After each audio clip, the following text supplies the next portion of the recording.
It's November 2nd, 1988, and the internet is dying. Not because of a nation-state attack, not because of some criminal mastermind, because of a 23-year-old grad student's homework experiment that went catastrophically wrong.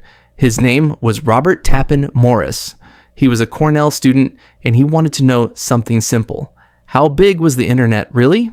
Back then, nobody had ever actually counted. So Morris wrote a small program, a worm, designed to crawl from computer to computer, quietly count itself once, and move on. No damage, no theft. Just curiosity dressed up as code. Except Morris made one decision that would define computer science and history for the next 40 years. He was worried that system administrators would write quick scripts to detect and kill his worm. So he added a safeguard.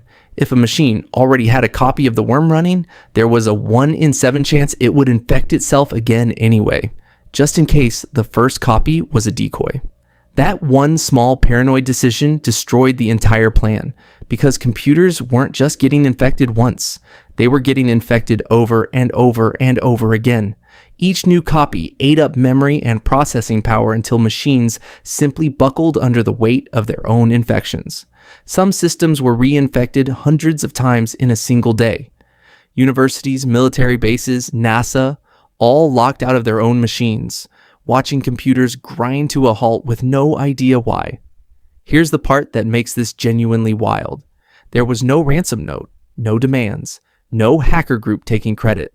Just total silent chaos spreading at the speed of a dial-up connection, and absolutely nobody who understood what was happening or how to stop it. Estimates put the damage between $100,000 and $10 million in 1988 money. An entire chunk of the early internet, an estimated 6,000 machines, roughly 10% of everything connected at the time, was knocked offline or crippled. And Morris, he tried to fix it. He actually reached out anonymously through a friend to warn administrators and share a disinfection method. It didn't matter. The story had already spread faster than the apology could. When investigators finally traced it back to him, Morris became the first person ever convicted under the newly passed Computer Fraud and Abuse Act. Not for the intent, since prosecutors agreed he didn't mean to cause damage, but for unauthorized access itself. He got 3 years probation, 400 hours of community service, and a fine, no prison, which, compared to what modern cybercriminals face today, is almost quaint.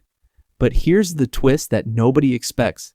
This disaster is the reason your computer isn't actively on fire right now. The Morris worm was the direct reason the first ever Computer Emergency Response Team, CERT, was created at Carnegie Mellon just days after the outbreak. It's the reason responsible disclosure exists as a concept.